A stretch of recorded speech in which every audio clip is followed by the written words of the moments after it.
boards that I am cutting here are 1x6 by 12. So I am cutting them to a rough length about an inch or two longer than the final length needs to be. And that's because the edges that are pressed up against the fence are not 100% straight. And it happens, they come from the mill after being cut and kiln dried. They sit in the store and they tend to develop curves and bows along the edges of the board as they sit there and waiting to be purchased. So by cutting them to rough length and then joining and ripping them on a table saw later, I can revisit near the end and trim them up to a final length to get them to perfect 90 at the end.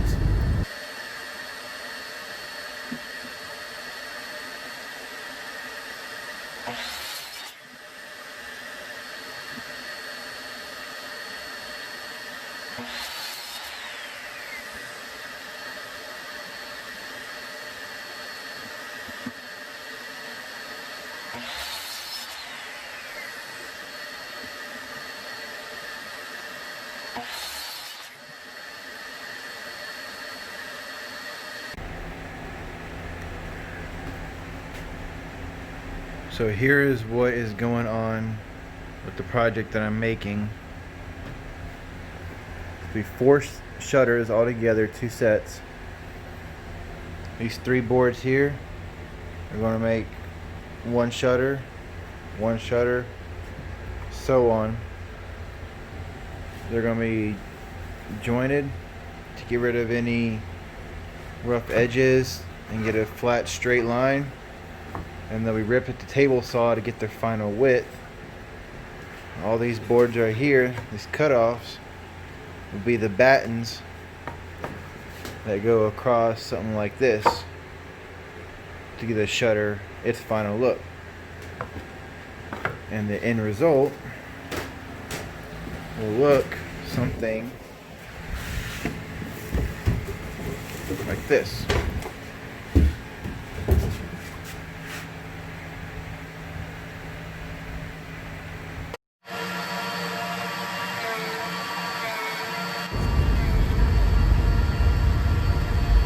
Now here I'm joining the boards like I talked about just a minute ago when cutting the rough cuts.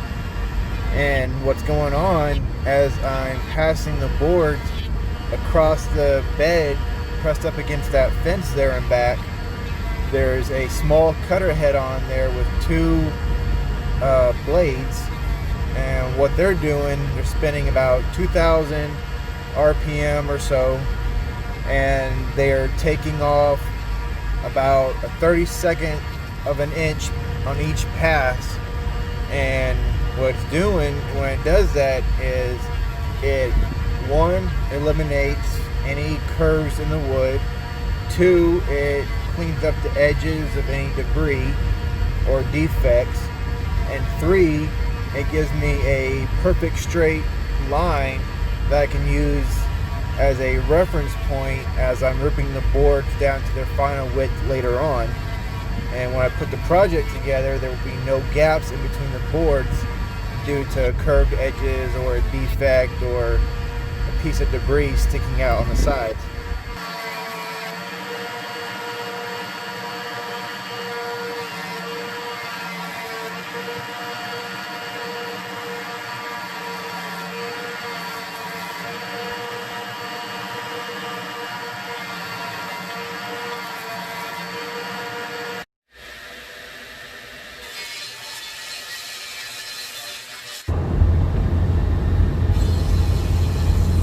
Now here I'm using the jointed edges of the boards pressed up against the fence and running them across the table saw blade to give me a perfect parallel cut on the opposite side of the boards.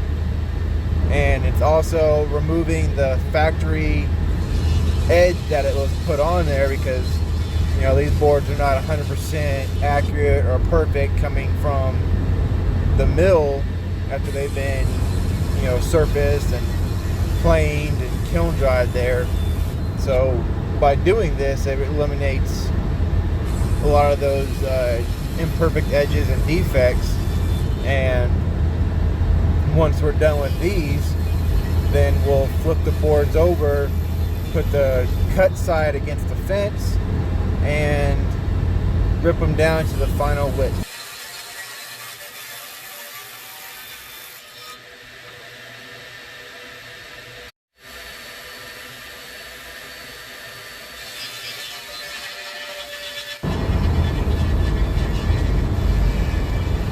Alright, and now that all the boards have been cleaned up on one side with the table saw cut, they've all been flipped over, and the fresh cut side is pressed against the fence, and I'm cutting off the jointed side because I didn't completely eliminate the rounded over edge on some of the boards, and doing this takes care of that.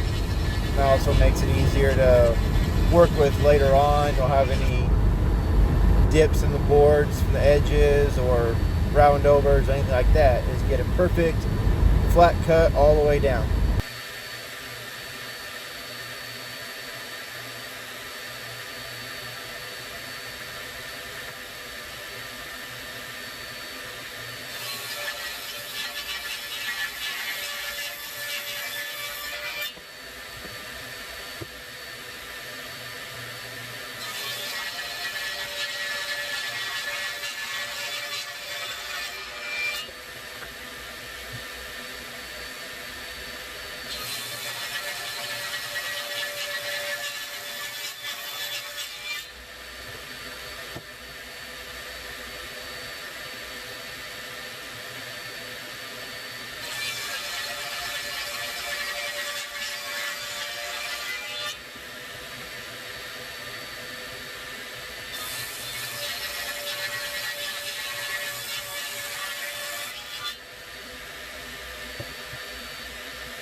Here is one issue that I'm sure most every woodworker can relate to after doing cuts on a project.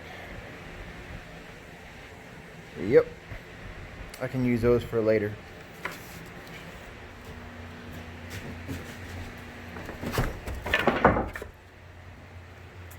Oh yeah, we'll use them for later.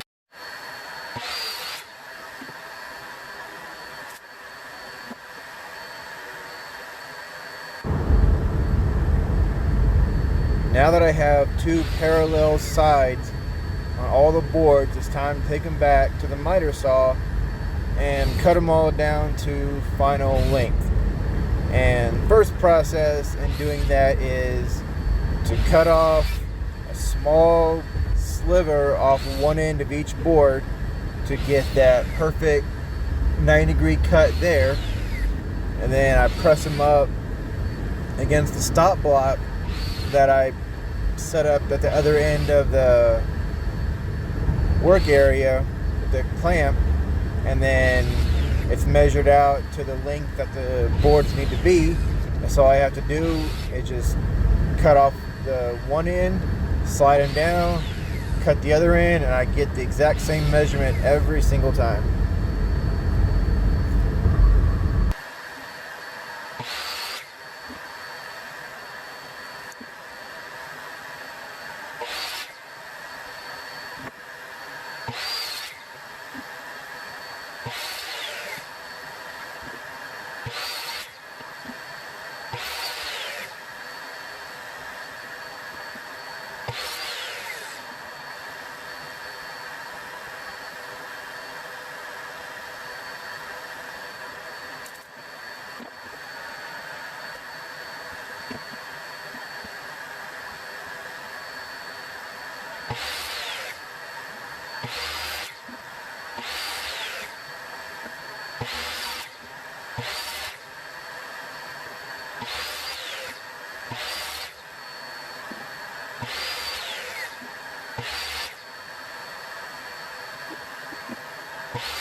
The board started to get temperamental on me and started to buckle up in the middle as I was screwing them down. So I had to install a couple of cauls on top and bottom and hold them down with clamps to keep the boards flat during the screw up process.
Now this sealer here that I'm using, at the one coat coverage as you saw on the can. Crazy part about this is, in the can, even after it's mixed up, it comes out like a mustard yellow, but it dries crystal clear. It's crazy how they have some of these sealers these days. You know, comes out looking crazy color, and then boom, you got this perfect sealed protective coat once it dries. You know, I'm used to the polyurethanes and the water-based stuff that's, you know, it's crystal clear. Okay, I take that back. The polyacrylic I use is milk white, but comes out crystal clear when it seals and dries. Still blows my mind. But yeah, this stuff here is pretty good. I've been using it for a little while, haven't had any complaints with it. It dries good. 2-3 years later, by being in the sun, the elements, all you gotta do is just apply a second coat, and it's ready to rock and roll again.